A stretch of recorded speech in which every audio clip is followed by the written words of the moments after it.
Après ces longues considérations à propos de l'architecture du château de Nesle, il est maintenant temps d'examiner comment ce château fut transmis à la postérité.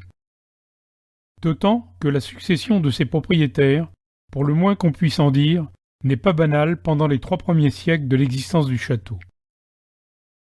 De son mariage en 1210 avec Aénor de Saint-Valery, Robert III de Dreux, alias Gadblé, le constructeur du château de Nesle-en-Dol, conçut 4 enfants, dont le troisième, qui naquit en 1217, fut appelé de façon tout à fait originale Robert. Seigneur par héritage direct de Nesle-en-Dol et de la ville de Bu, également appelée Beu, située en Normandie, où ses ancêtres avaient bâti un fort pour contrer les invasions vikings, cet homme fut la racine d'une nouvelle branche de la maison de Dreux, qui fut appelée la maison de Dreux-Bu. Il porta donc le nom de Robert Ier de Dreux-Bu. En 1253, il prit pour épouse Clémence de Châteaudun, de qui il tira les titres de vicomte de Châteaudun et de Montdoubleau. Après le décès de ces dernières en 1259, il contracta un second mariage, vers 1276-1280, avec Isabelle de Villebéon, avec qui il eut des enfants dont une fille, Isabeau de Dreux-Bu, qui épousa un membre de la famille de Châtillon, Gaucher V, connétable de Champagne en 1248, puis connétable de France, chef des armées en 1302, peu après le décès de sa femme en avril 1300. Gaucher V de Châtillon occupa cette fonction sous Philippe le Bel et ses 4 éphémères successeurs. Ainsi, le château de Nesle-en-Dol entra en 1280 dans la puissante famille des Châtillons, où il restera jusqu'en 1400, époque où la guerre de Cent Ans sévissait depuis une 50aine d'années environ. Petit-fils de Gaucher VII de Châtillon et de Jeanne de Conflans, Jean II de Châtillon-Porcien vendit son domaine du Porcien et le château de Nesle en octobre 1400 à Louis Ier d'Orléans, le frère du roi de France. Le château de Nesle ne restera pas longtemps en sa possession, car avant sa mort, en 1407, Louis d'Orléans le revendit à Jehan II de la Personne, chambellan de Charles VI et sénéchal du Poitou, compagnon de Bertrand du Guesclin, qui fut premier gouverneur de la Bastille en 1385 et le resta jusqu'en 1404. Jusque vers 1435, la place forte de Nesle-en-Dol participa activement à la guerre de Cent Ans. Elle fut, entre autres, assiégée par les troupes du comte de Salisbury de 1421 à 1424. Le traité qui fut signé pour mettre fin au siège contraignit la famille de la Personne à payer une forte rançon. En novembre 1435, Guyot la Personne, le dernier successeur direct de Jehan II la Personne, décéda. Afin de comprendre, ou d'essayer de comprendre comment la succession se déroula, il est nécessaire d'examiner l'organigramme généalogique des la Personne. Jeanne de Courteville, la mère de Jehan II la Personne, se remaria à un certain Jean de Perne, après le décès de son premier mari, du nom de Jean la Personne. Ce nouveau couple engendra une fille, Jeanne de Perne, qui se maria elle-même à un certain Baudouin, dit Patoul d'Overbruck, originaire du Boulonnais. Ceux-ci engendrèrent 2 enfants, Robert d'Overbruck et une certaine Marguerite, qui n'interviendra plus par la suite. En 1436, Robert d'Overbruck était installé à Reims avec sa femme Agnès de Francières et leur fille, Blanche, âgée d'à peine 9 ans, lorsque, désigné comme héritier, il reçut l'importante succession de Guyot la Personne. La jeune Blanche reçut in fine la part de la succession relative au château de Nesle. Comme on peut le constater, cette succession est très contestable car il n'existe pas de lien de sang entre la famille des la Personne et la famille des Overbruck, Jeanne de Courteville et Jean de Perne, leurs grands-parents, n'ayant pas de lien génétique avec la famille la Personne. Peut-être y eut-il une donation qui nous est encore inconnue. On peut donc s'interroger sur l'intégrité des juristes qui organisèrent cette opération. Toujours est-il que la validité de cette succession ne fut jamais mise en doute par les différentes juridictions qui intervinrent pour d'autres raisons par la suite. Immédiatement, un certain nombre de candidats au mariage, avec la très jeune et très riche héritière Blanche d'Overbruck, se manifestèrent. Alors que les pourparlers avec un anglo-bourguignon semblaient devoir aboutir, un certain Guillaume de Flavie, un capitaine du roi alors bien connu, emporta l'adhésion de la famille et il fut choisi comme prétendant de Blanche d'Overbruck, de 30 ans, sa cadette. Leurs fiançailles eurent lieu officiellement en 1436, à condition que le mariage n'ait lieu que 3 ans plus tard, vu le très jeune âge de la fiancée. Cependant, 3 mois après les fiançailles, Guillaume de Flavie consommait cette première union dans l'intention d'avancer la date du mariage. Apparemment, le seul mobile de cet acte ne fut que l'acquisition rapide des biens de sa compagne, avant une éventuelle annulation d'un mariage relativement lointain. Qui était donc Guillaume de Flavie? Il était issu d'une famille bien connue et bien implantée en Picardie, dont on peut faire remonter l'origine au XIe siècle. Fils de Raoul III de Flavie et de Blanche de Clermont-Nel, sa fratrie comportait 5 autres frères et 2 sœurs. Initialement destiné à épouser une carrière ecclésiastique, Guillaume poursuivit ses études à Paris, à l'issue desquelles Regnault de Chartres, archevêque de Reims, le prit sous son aile et lui apprit les rudiments de la diplomatie lors de ses ambassades à Rome, en Angleterre et en Savoie. La guerre de Cent Ans déchira la famille Flavie, puisque 3 frères prirent le parti anglo-bourguignon et que les 3 autres, dont Guillaume, se rangèrent sous la bannière royale. Doté d'une bonne tête par ses études et son expérience diplomatique, le caractère et le comportement de Guillaume de Flavie fut probablement très influencé par la guerre, qui en fit un homme violent et cruel. Dans cette guerre, il se signala par son intrépidité et son courage, mais aussi par ses rapines, ses exactions et sa cruauté. Élu gouverneur de la ville de Compiègne, Guillaume de Flavie fut arrêté par le connétable de Richemont en 1436, qui le destitua de sa fonction. Mais, 4 mois plus tard, Guillaume de Flavie se rétablit en prenant violemment le pouvoir dans la ville. Par vengeance, il fit prisonnier en 1438 le neveu de Richemont, le maréchal de Rochefort, Pierre Rieux, qu'il fit enfermer dans le château de Nesle. Celui-ci y mourut en 1439, après environ 1 an de captivité. Guillaume de Flavie fut accusé, sans fondement sérieux, après sa mort vers 1455, d'avoir fermé, en 1430, les portes de la ville de Compiègne à Jeanne d'Arc et ses combattants, lors d'une sortie imprudente que la Pucelle entreprit pour surprendre les Bourguignons. Guillaume de Flavie aurait été ainsi le responsable de la capture de la femme qui sauva la France et qui fut canonisée ultérieurement. Malgré le jeune âge de Blanche d'Overbruck, la vie de couple avec Guillaume de Flavie fut tourmentée par des querelles incessantes qui s'amplifièrent dès que celui-ci convainquit Robert d'Overbruck de remettre l'héritage de Jehan II la Personne à la jeune Blanche. Ainsi Guillaume élut domicile dans le château de Nesle. Les fêtes et les bombances avec ses gens y furent nombreuses. Il laissa ces derniers piller les alentours du château et violer nombre de filles de la région, dont la rumeur disait que certaines d'entre elles étaient entrées dans le château sans jamais y ressortir. Guillaume fit enchaîner ses beaux-parents, Robert d'Overbruck et sa femme, dans le donjon du château. Celle-ci y mourut, et Robert d'Overbruck fut transféré ultérieurement dans le château de Pernan, où il mourut de faim. Il fut dit que durant cet emprisonnement, Robert d'Overbruck mangea tout ce qu'il put pour se nourrir, jusqu'au cuir de ses chaussures. Les années passèrent dans une ambiance délétère, où Guillaume de Flavie continua d'imposer sa tyrannie, de festoyer, de recevoir des femmes de petite vertu dans le château de Nélandol, et de donner de l'argent à des enfants illégitimes qu'il avait reconnus. Petit à petit, dans cette ambiance de débauche et de violence, Blanche d'Overbruck adopta par imitation un comportement dévoyé, buvant de l'alcool jusqu'à plus soif, rejetant quelquefois ce qu'elle buvait au visage des présents, et imitant les hommes en allant uriner debout contre un mur. Très féconde, Blanche porta de nombreux enfants pendant ce mariage, mais 2 seulement furent viables, Philippe et Charles de Flavie. Vers 1444, Blanche d'Overbruck, âgée de 18 ans environ, devenait une très belle femme qui attirait la convoitise. Elle rencontra un certain Pierre de Louvain qui devint son amant. Cet homme, un ancien routier, promu capitaine du roi, commandait 100 lances à Soissons. Il était originaire du Puy-en-Velay et il était seigneur de Berzy et de Puy-en-Velay. Quelques années après leur première rencontre, les amants, ne voyant pas d'issue rapide à leur situation, décidèrent de tuer Guillaume de Flavie. Malgré quelques tentatives d'empoisonnement, en 1448 et début 1449, ils n'y parvinrent pas. Ils décidèrent alors d'utiliser une autre méthode plus expéditive.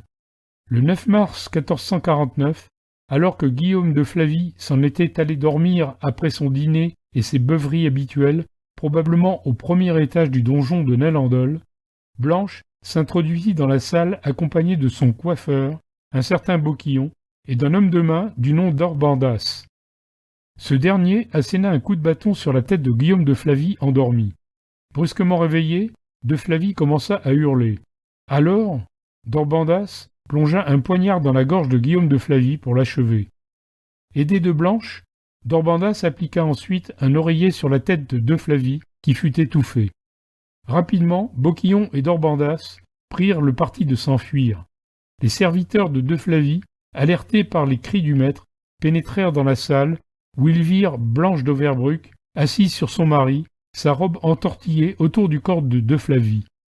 Celle-ci, ne perdant aucunement son sang-froid, chassa ses gens de la salle en leur reprochant d'avoir interrompu l'entretien conjugal, et ce, malgré le spectacle de ses mains et de ses vêtements maculés de sang. Le lendemain matin, Pierre de Louvain se présenta à Nel-en-Dol avec ses hommes pour protéger Blanche d'Auverbruck contre les éventuelles actions des gens de Guillaume de Flavie. 3 jours après le crime, Pierre de Louvain épousa en toute discrétion Blanche d'Auverbruck. Les amants étaient parvenus à leur fin. Mais Charles de Flavie, un frère de Guillaume, averti par l'un de ses soldats, se présenta quelques jours plus tard au château de Nesle pour demander à Blanche d'Auverbruck la raison de la mort de Guillaume. Les portes du château restèrent closes. Cependant, il obtint le corps du défunt qu'il fit transporter à Compiègne pour être enterré au couvent des Cordeliers. Les frères de Flavie déposèrent alors une plainte auprès du roi et du Parlement pour juger du meurtre de leur frère Guillaume, perpétré, selon eux, par Blanche d'Auverbruck et Pierre de Louvain. Ces derniers, n'ayant pas répondu à une convocation judiciaire pour le 19 mai 1449, furent jetés en prison. Le 26 mai 1449, la Cour autorisait les frères de Flavie à entamer la poursuite au nom de Charles, l'enfant mineur de Guillaume de Flavie, à peine âgé de 6 mois. Mais Pierre de Louvain, par ses influences et peut-être son argent, réussit à obtenir leur remise en liberté.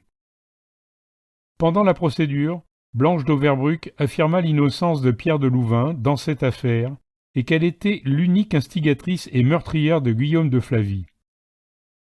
Pour se défendre, elle décrivit avec force détail la tyrannie et les crimes de son mari.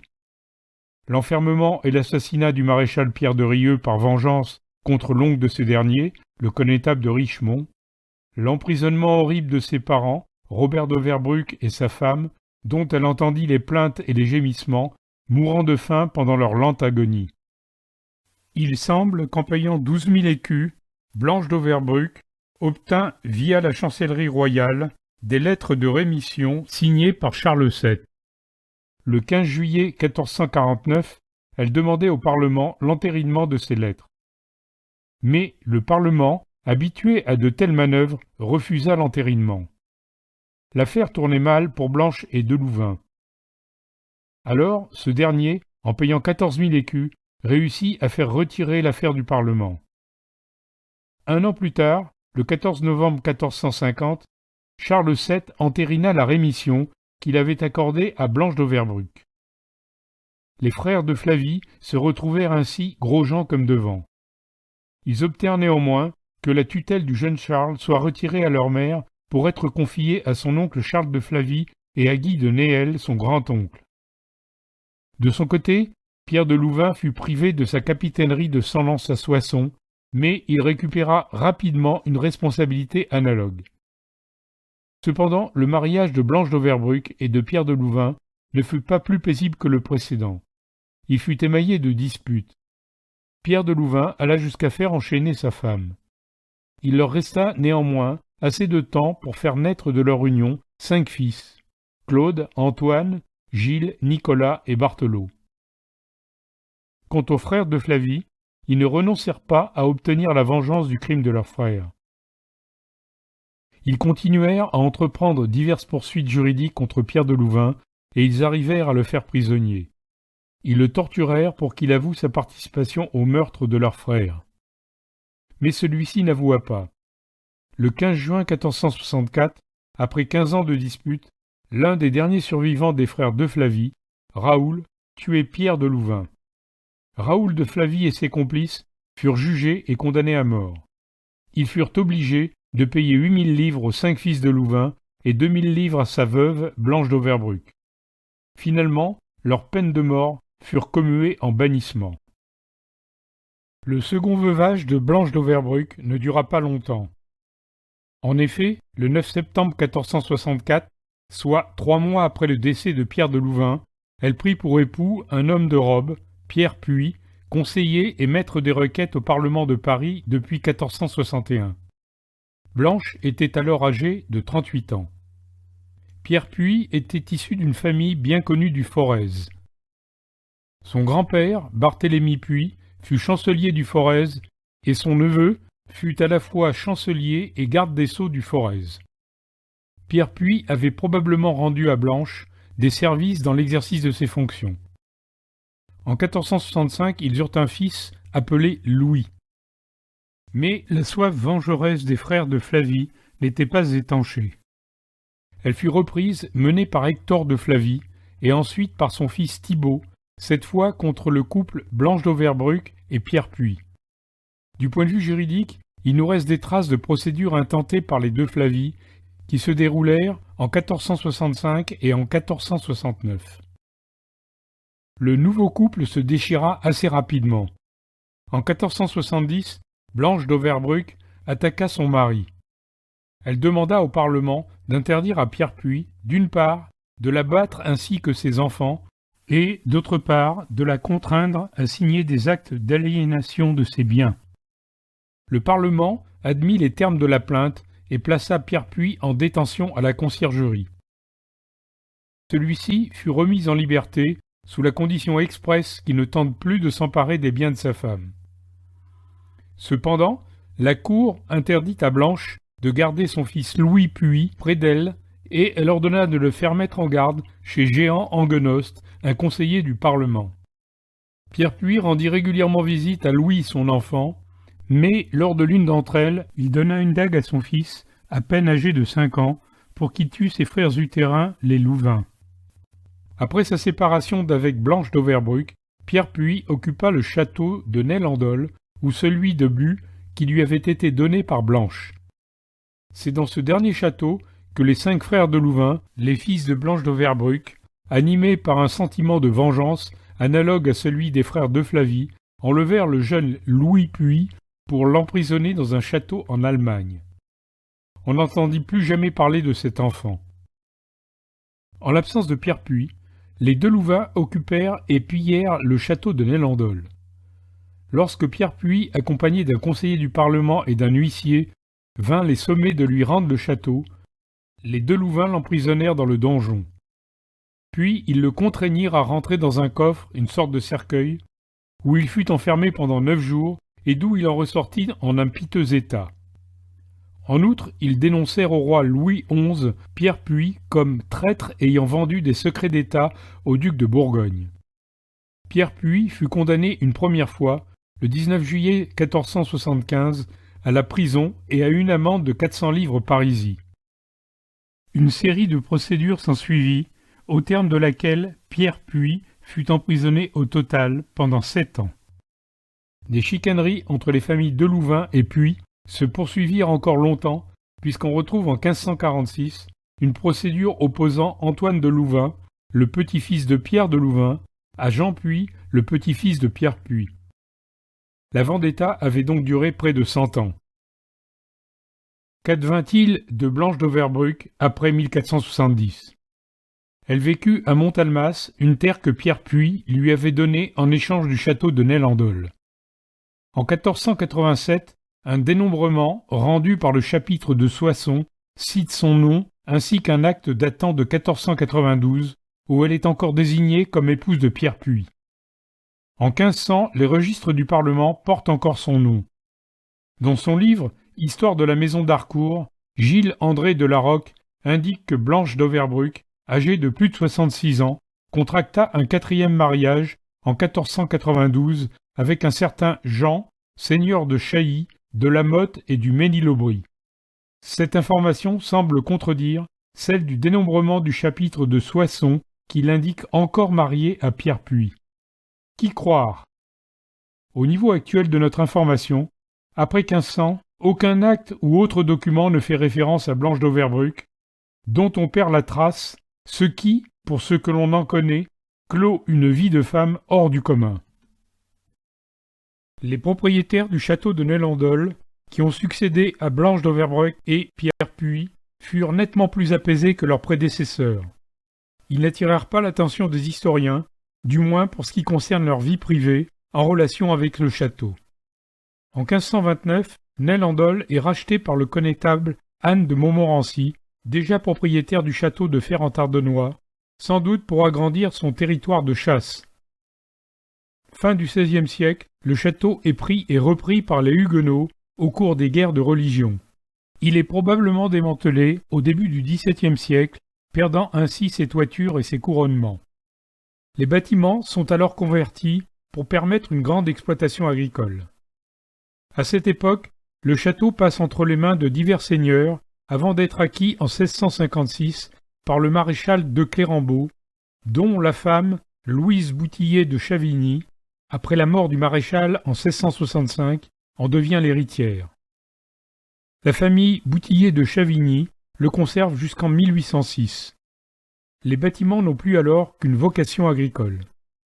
Au début du XXe siècle, le château est occupé par les Allemands durant la Première Guerre mondiale. Il est libéré le 31 juillet 1918 après 3 jours de combats intenses entre les Allemands et les Américains, surnommés les Sammis, de la 42e division US Rainbow, Arc-en-Ciel, commandée par le colonel Douglas MacArthur. L'important cimetière militaire américain Oise N, à 1 km du château, avec ses 6000 tombes, sera la sépulture des combattants américains tombés lors de la campagne Oise N. Classé monument historique en 1922, la restauration du château a été entreprise à partir des années 1970 par ses propriétaires, M. et Mme Henri Cotin. Depuis, le château a perdu sa vocation agricole. Il demeure une propriété privée.